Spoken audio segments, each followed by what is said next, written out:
everybody. Thank you for joining me today and allowing me to share with you a company that I'm building to help find incredible underwater experiences. And if you'd like to follow along, you can go to my website at LuʻuLive.com.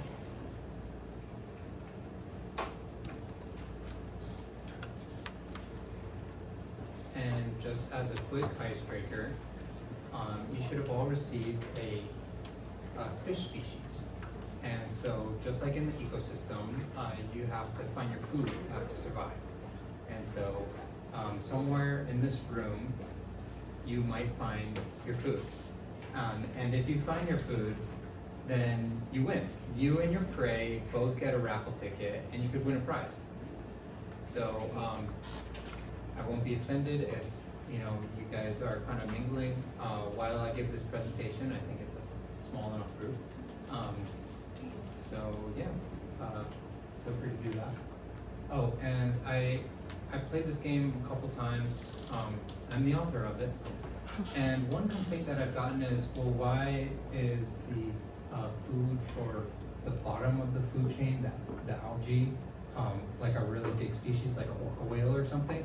And that's because for the game to work, that person that's the algae has to have some food too. So it's a full circle connect.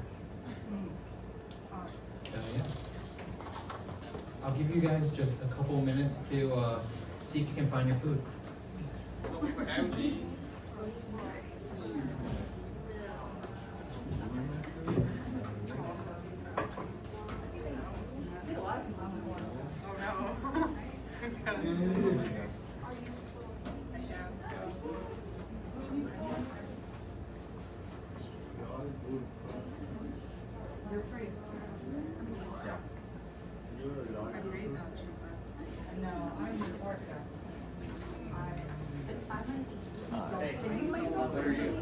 You're at Oʻahu? Yeah, what kind of algae are you?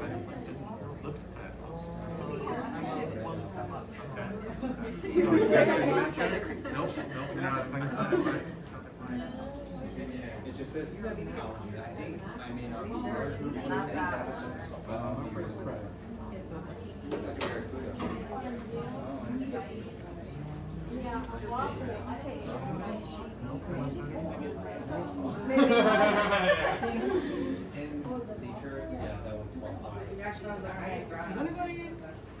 Willing to be eaten by me? Leanne. I eat you in nature. Okay. I think I want fish. Are you hurt? I see.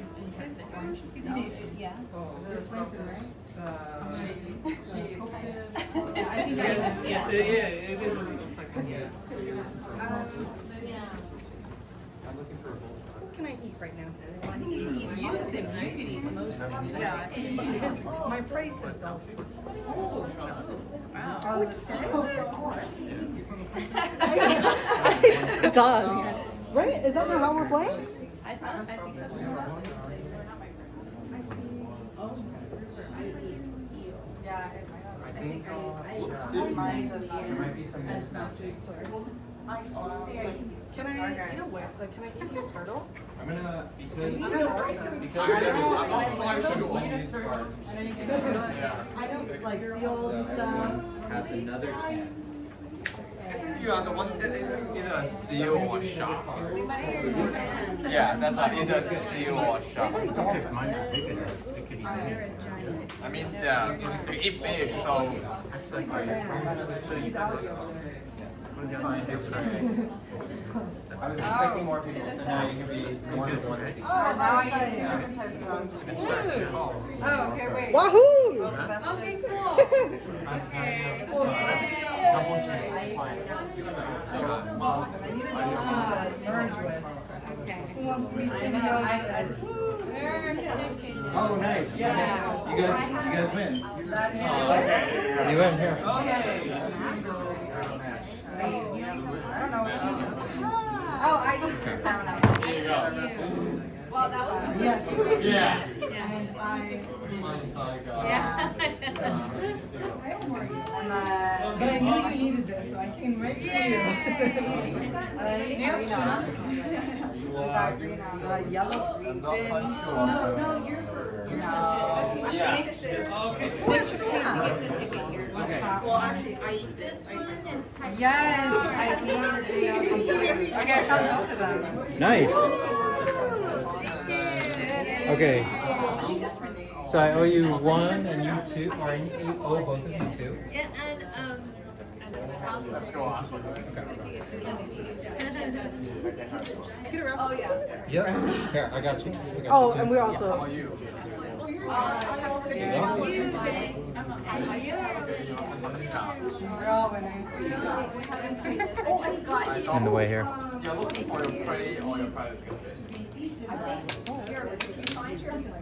Wait, are you There you go. Okay, Are we matching with multiple people to get one more person have tickets? Yeah. Yeah. yeah. Do you have a match here? 2 matches? Like, I found my. You found your mackerel. Nice. Here's your ticket. Oh, no. Yeah. Oh, yeah. Do we match? Sorry, you had a match? Nice. Here you go, Sean. Thank you. Nice. Oh no, but what is the I think you got a match. I owe you 1, right? Yeah. A lot of matches here. Suddenly we We're also- I found another pair. Everyone's finding them. Mr. James gets a ticket, Okay. And then her as well. and Erica, let's make There you sure go. all of the Thank you. students. And then so I'm paired with her. Ticket. Okay, nice. So Would you like yeah. assistance with the ticket? Yes, please. Yes, yes. Thank you. I'm the bottleneck. Thank you. I'll take a cup, like a strip. No, I'm a tiger shark. Where'd she go? Yeah. Perfect. I feel like we should have some bread already. Okay. Yeah. And the crab is. Who do I owe? Ah. Did I get you?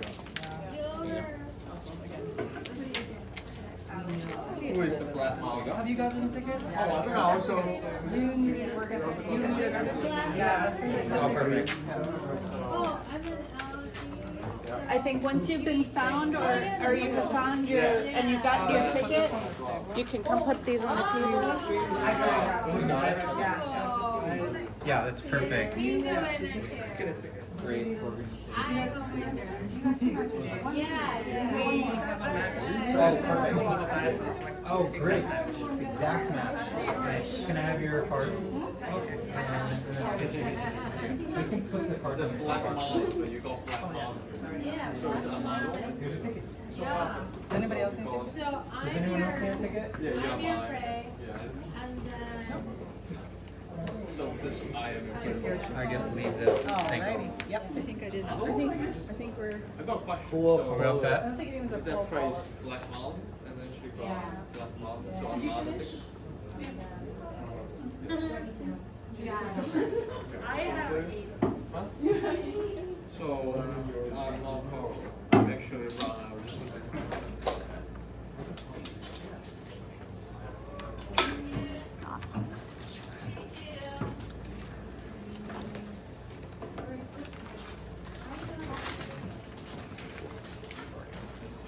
Right on. You got your ticket? Yeah. Okay, and then you can put your card on the table.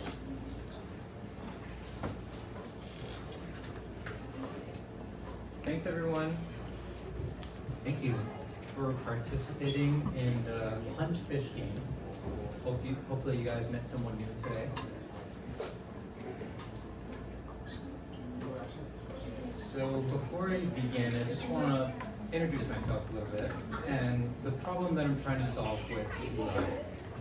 And growing up in Hawaii, I did a lot of surfing. I love surfing.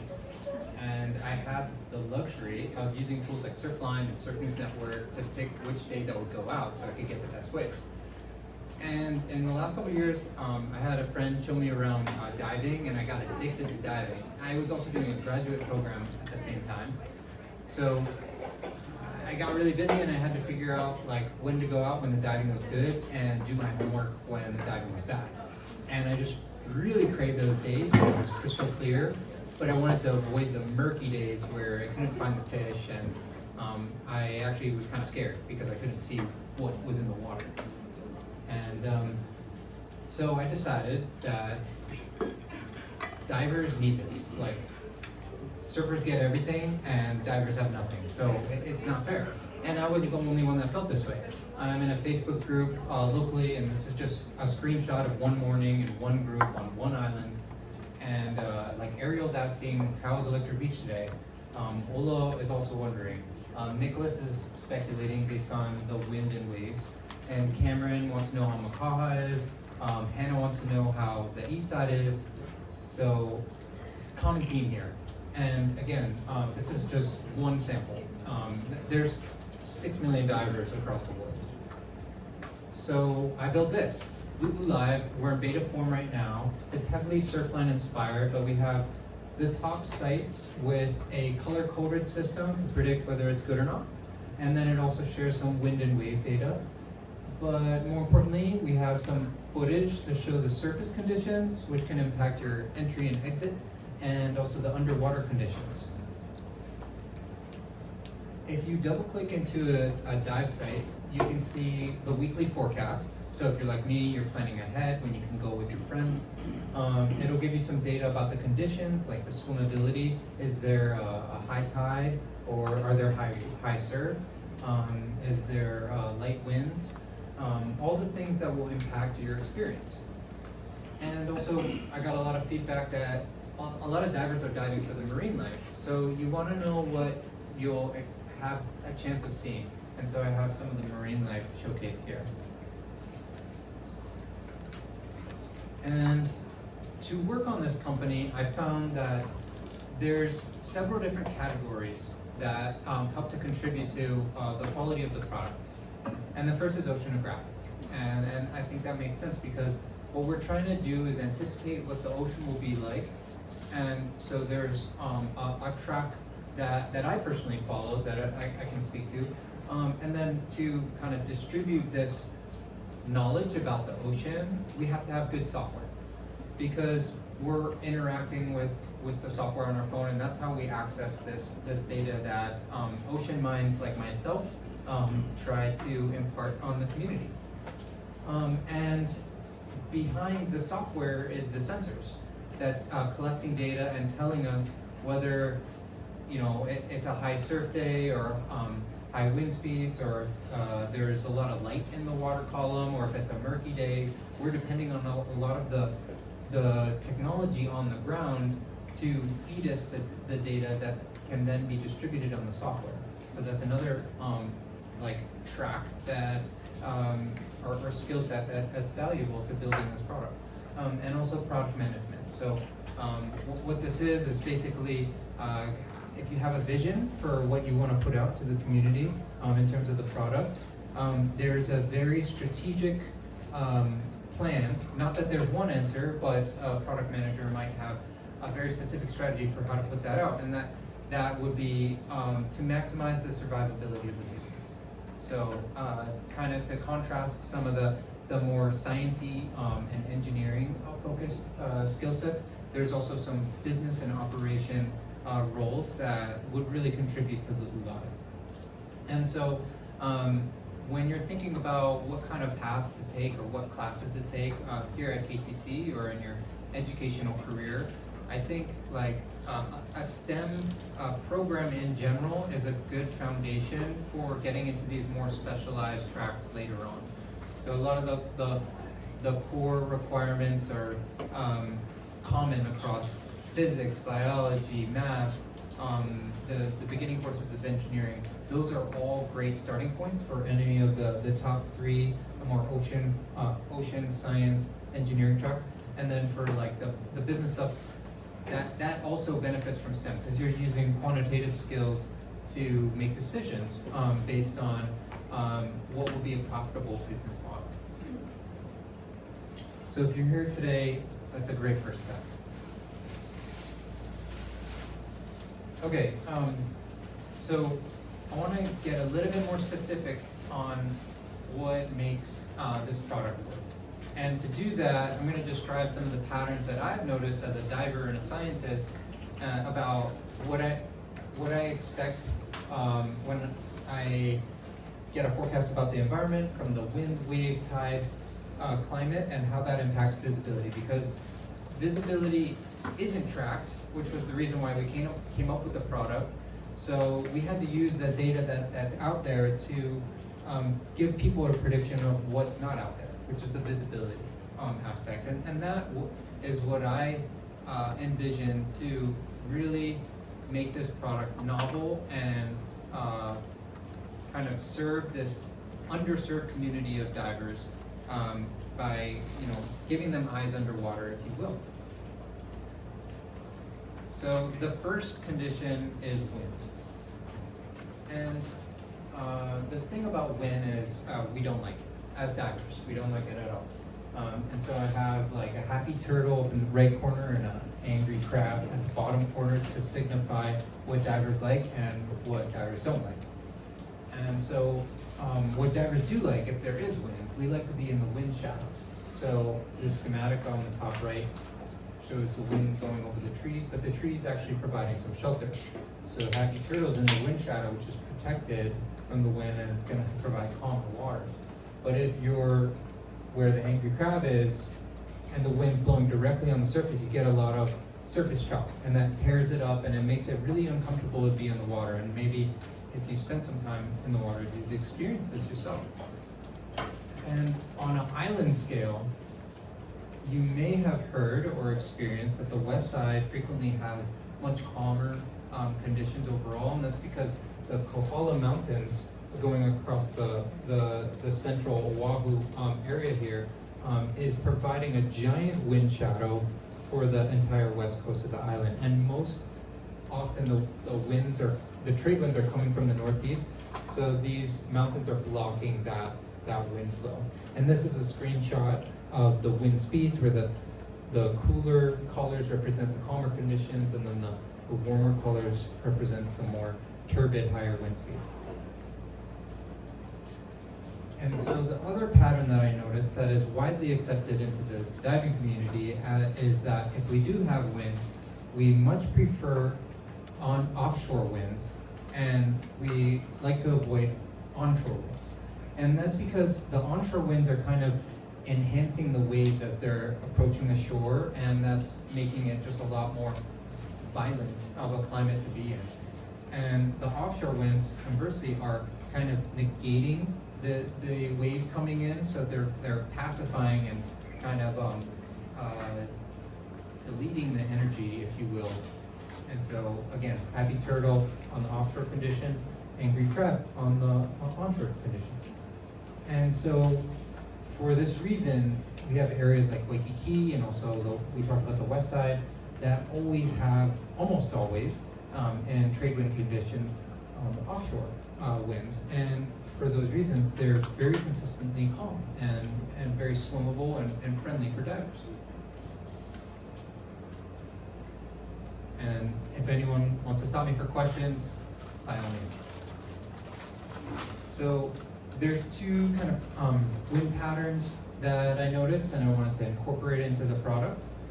And that is the trade wind patterns, which is the primary climate, and then also the Kona wind patterns. And our trade winds are typically like 15 to 20 miles per hour, and they're coming from the northeast. So for the reasons that we discussed in the previous slide, the Waikiki, the west side, and the Pupukea areas are going to have the traditionally calmest conditions. So this is your default in terms of when you're trying to figure out where to dive.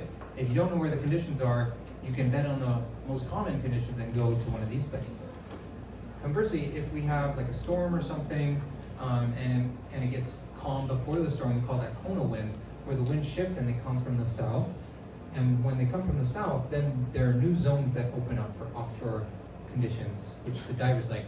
And in this Kona wind mode, the area like on base in Kaneohe and by Laie and Mokuleia, those areas get really nice.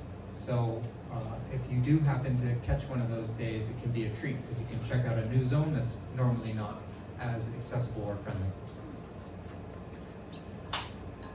So again, just to kind of bring things full circle, these are patterns that I noticed in the climate and how it impacted my diving conditions. And I'm kind of downloading them into the product so I can share this knowledge and observation with other divers that want to have the best underwater experience possible. And I also noticed that waves had a huge impact on my diving. So here's some of the patterns that I noticed about waves, but quick pop quiz. Does anyone know the difference between surf or swell?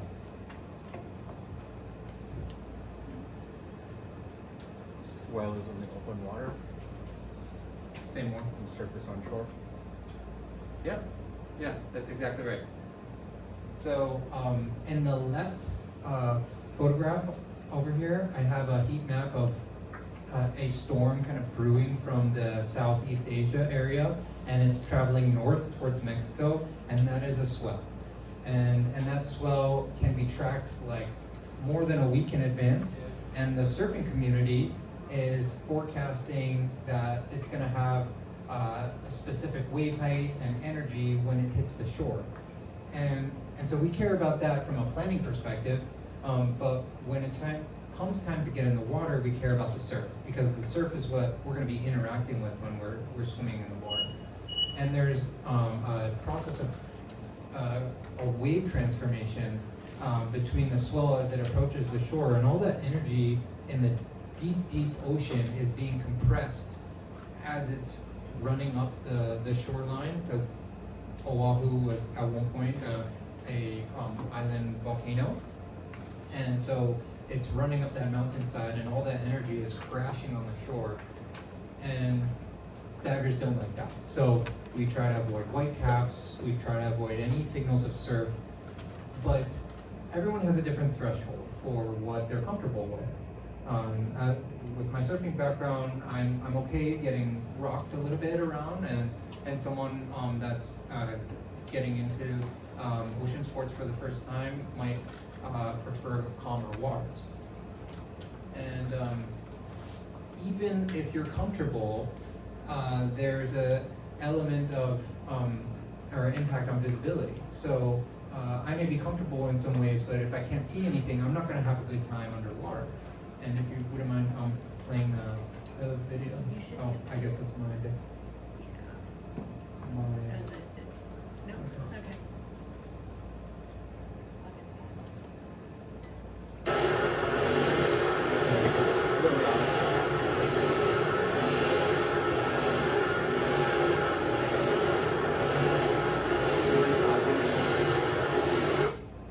So that was a bit loud. What I was trying to prove to you is that when there are waves, what you're looking at is a wave flume, which is what wave scientists use to simulate the wave climate in a nearshore environment. And when a wave passes over a beach or a hump of sand in the water column, it kicks up all the little particles, and that actually like blocks your vision or absorbs some of the light and makes it difficult to see. So my point is, even if you don't mind being like swashed around in the surge from the surf, you might not be able to see that well. So it's useful to look for waves and avoid them when you're trying to pick where you want to dive. Would you like me to do that? Next slide.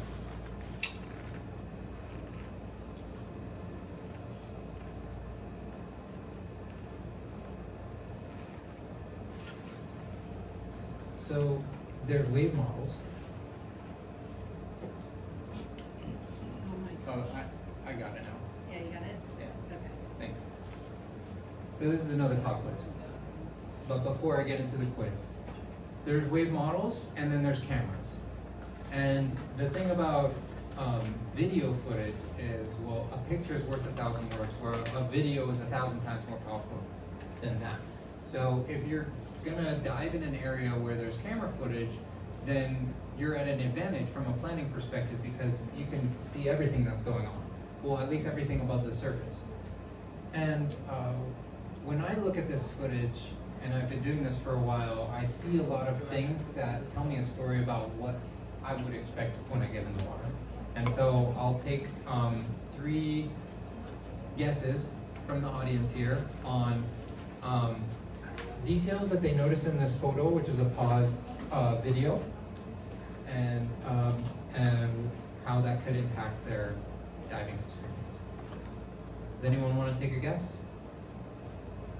The color and clarity of the water? Absolutely. Yeah. What do you know? It's what- brown. It's brown. Yeah. Yeah, I would agree with that. Yeah. Anyone? Flag What about the flag? that's pointing toward the shore presumably, Mhm. so it's going to be on shore, which is angry crab, not happy. Angry crab. Yeah. 100%. Did you raise? I was gonna say it's also pretty windy. You can see the white caps on the outside. Absolutely. Yes. So you guys are already pros. Yeah, it's for me, like all of these things tell me I don't want to go dive here. And this is at Old Man's off of the Outrigger Canoe Club in Waikiki. And so coming back to surf report, and when we talk about different thresholds of comfortability, when we're looking at surf reports that are telling us how big the wave height is going to be, sometimes people don't like immediately understand what is like the physical translation of like 4-foot surf or something. And so I try to put this visual diagram to kind of illustrate what each of those conditions actually look like when you see a surfer on a wave. And I like to compare the bottom of the wave to the crest of the wave where the white cap is, and compare it to a surfer. The surfer looks really small, then the wave's really big, and we definitely don't want to dive in those conditions. So personally, I always recommend that divers look for sites that have less than 1 foot wave heights. And if you're comfortable and experienced, then you might caution into this yellow category here, where the wave height ranges from 2 to 4 feet, and use your own discretion for that. And then any waves above 4 feet is a no-go, so I wouldn't recommend diving in these areas. So these are some kind of like criteria that I use to decide whether or not it's safe to dive in, and I aspire to have warnings on my site so that divers automatically know with a color-coded system, you know, whether they should go or not. So one way that we get dive data is from wave buoys. Can anyone tell me the 3? You don't have to provide all 3, but can you tell me what kind of information we get from wave buoys? There's 3 answers that I'm looking for. Temperature? Yes, but I actually wasn't thinking of that when I came up with this.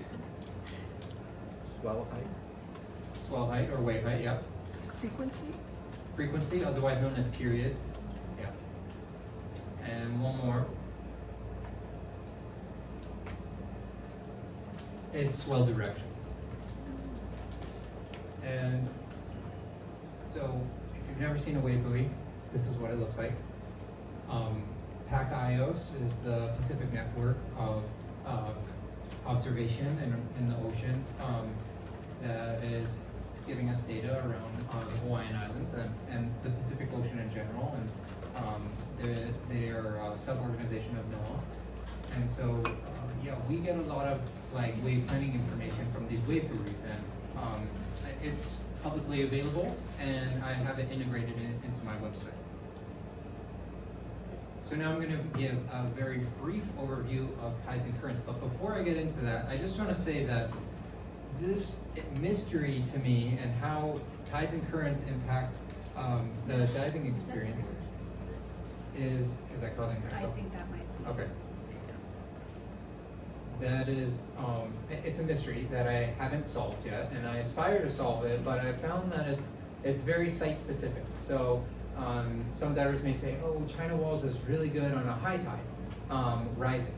And you never want to go on a falling tide, or Turtle Canyon in Waikiki, you only want to go at a medium tide. And I think like this is very locally protected knowledge.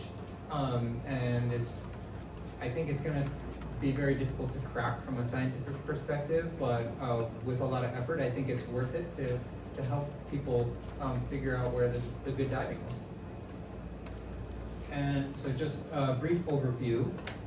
The tides are caused by the moon and the gravitational pull.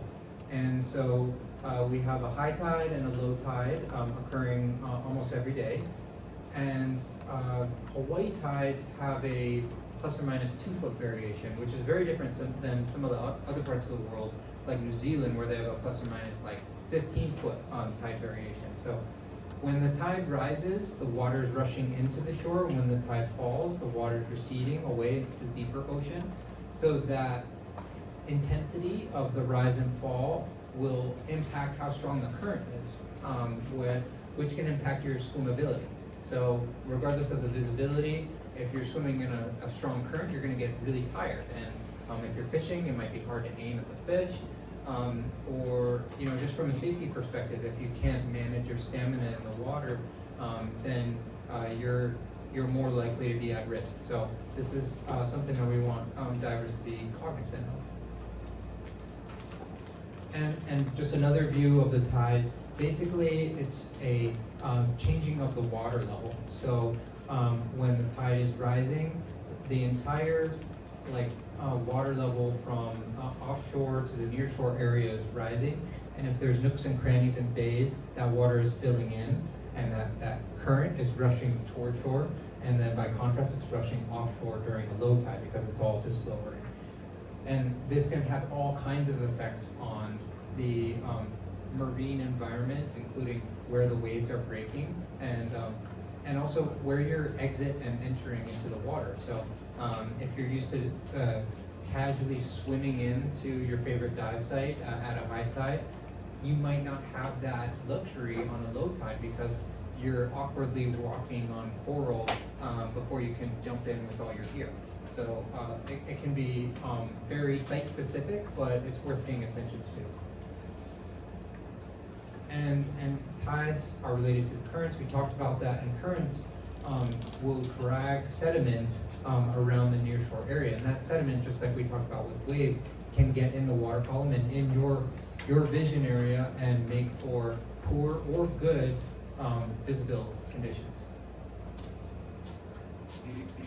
Does anyone know what a rip current is?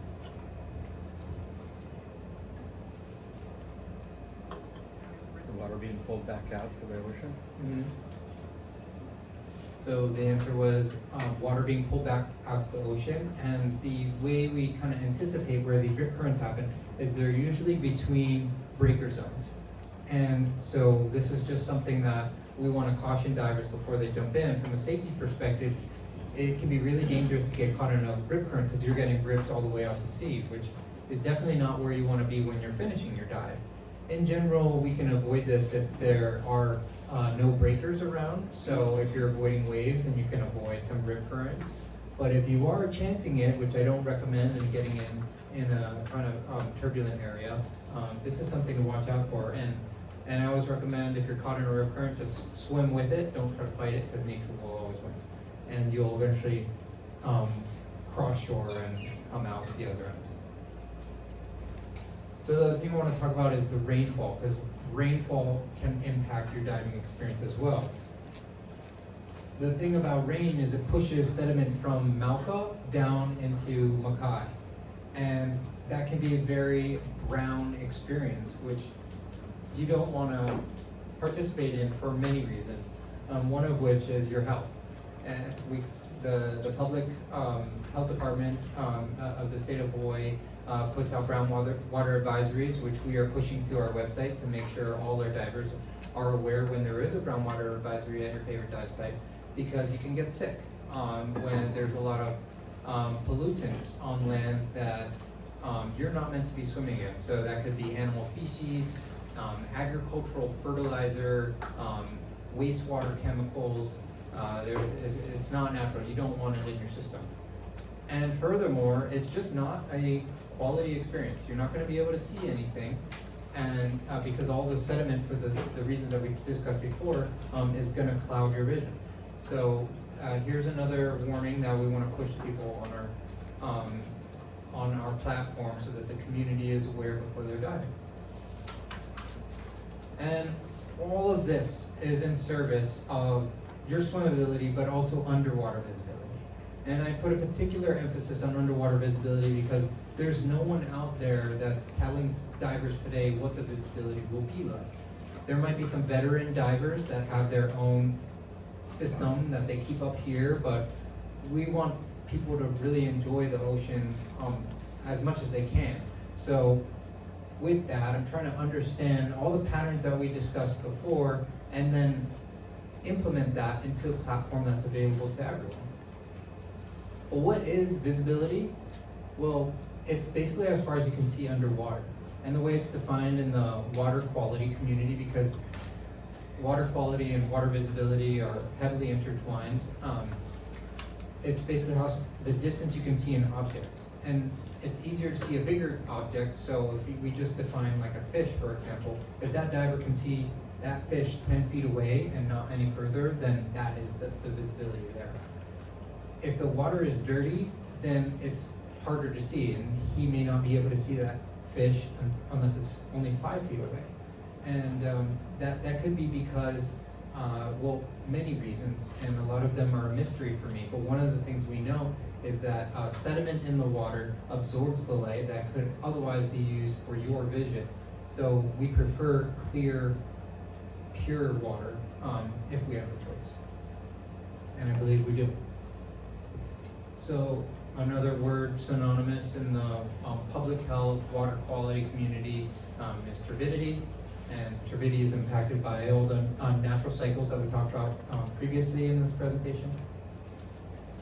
And so I needed a way to collect data that was low-tech, DIY, and to do it fast, affordably. And so I came up with a viz kit. And so this is what I'm hoping the KCC intern can help me to collect data with, is to go out to our favorite dive sites and take visibility measurements and using my viz kit per se. And so I have a brief video on how to use it. I'll just preview that with some of the equipment involved. So you have a black and white disc, and I have one here with me today. It's very small but standard size. And then a reel, and this reel is marked with the distances so that as you swim away from the black and white disc, you can see how far you are away from it. And all of that is attached to a buoy and a weight to keep it suspended in the water column while you swim away. And our goal here is to collect 100 measurements at our top 5 dive sites: Electric Beach, Hanauma Bay, Sharks Cove, Makaha, and Koala And 4 of the 5 of those are accessible by shore. Actually, if you're a good swimmer, they're all accessible by shore, but Koala Pipe is traditionally accessed via boat. And so we actually have community volunteers today that are taking data and contributing to the platform.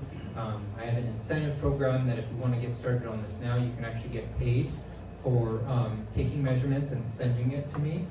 And this improves the algorithm. And the algorithm, the more data it has, the more well-trained it can be and the more accurate we can predict underwater conditions. So, do you mind playing the video? And this is a brief tutorial on how we take a measurement using the viz kit.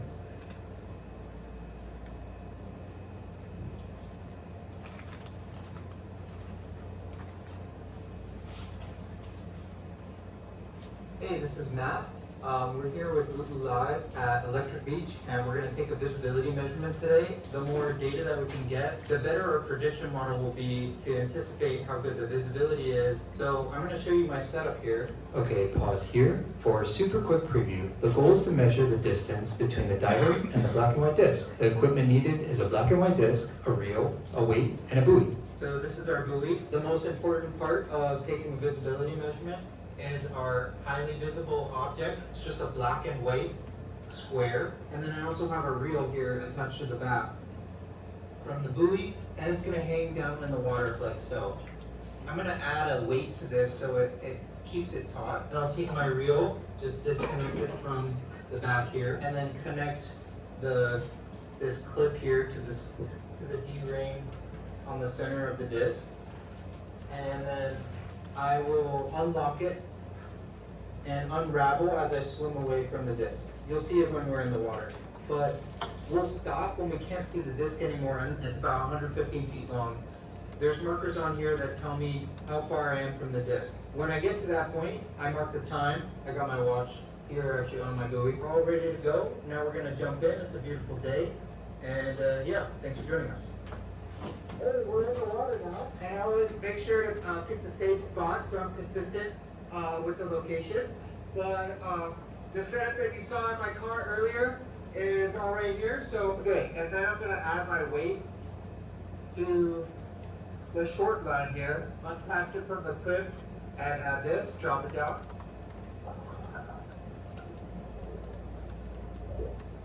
Alright, now we're gonna set up our reel and clip. So I'm gonna clip this first, so nothing floats away, to the center of the disc.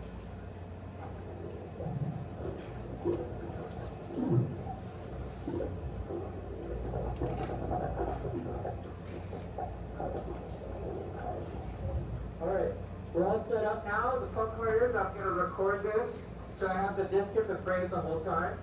And we're going to see how far we can swim away from the disc until we can't see it anymore. And the other thing that's important is that we have to swim away from the current. This will make sure that there's tension in the line. The current must be going that way, so I'm going to swim this way.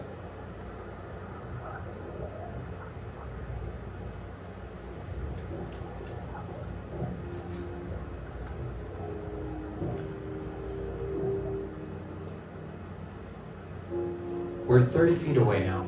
Watch the disc closely as it goes further and further out of view. Now we're 40 feet away. And this is probably the last time you'll see it from the camera view. I can see it in person, but not for much longer.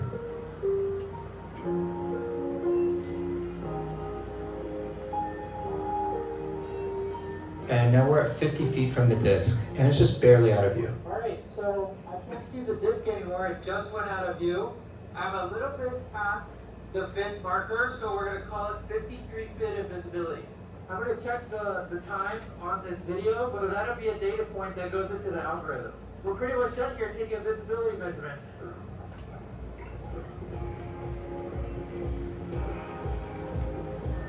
And make sure to lock the reel before you clip it back to the buoy. When you're out of the water, please text your visibility measurement, time taken, and the dive site to LuʻuLive at the phone number on the screen and in the video description. We're all set. That concludes our visibility tutorial. Thanks for tuning in and helping us to make a visibility model that we can use to predict underwater conditions. Aloha.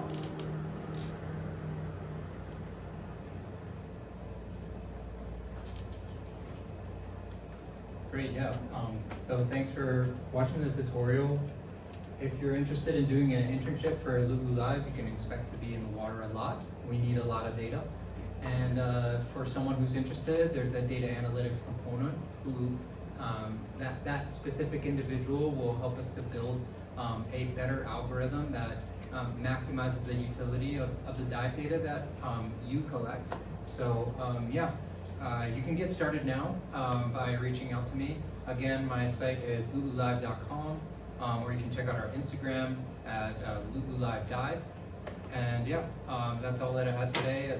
I'd love to stick around for any questions, and really appreciate your time. I